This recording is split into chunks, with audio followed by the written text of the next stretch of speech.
അവര് മണലിങ്ങനെ നിലത്ത് പാകിയിടും. എന്നിട്ട് അതിന്റെ മേലെ സിമെന്റും കൂടെ ഇട്ടിട്ട് രണ്ടും കൂടെ അങ്ങ് മിക്സ് ചെയ്യും. രണ്ടും കൂടെ മിക്സ് ചെയ്ത് നല്ല യൂണിഫോം കളറിലാവുമ്പോ എന്നിട്ട് അതിന്റെ നടുക്ക് ഒരു കുഴി ഒഴിക്കും. അതിൽ കുറച്ച് വെള്ളം ഒഴിക്കും. വെള്ളം ഒഴിച്ചിട്ട് ഒരു മൺവെട്ടി എടുത്തിട്ട് എങ്ങനെ അങ്ങ് കുഴയ്ക്കും. കുഴച്ചത് അങ്ങോട്ട് സാറേ ഇങ്ങനെ കുഴാന്നാവുമ്പോ നമുക്കിതൊക്കെ അങ്ങ് തിന്നാൻ തോന്നും. മൂന്ന് ബിരിയാണി ഒക്കെ ഇല്ലടാ, കഴിഞ്ഞിട്ട് പോരാ.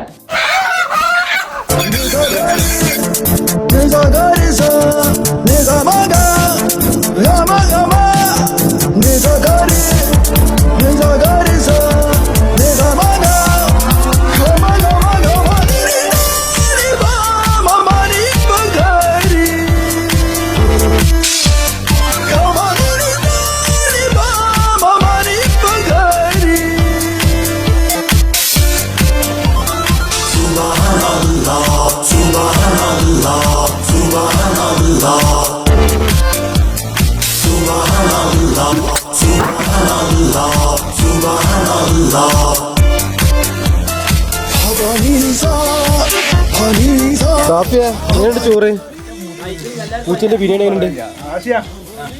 സൂപ്പർ, അടിപൊളി.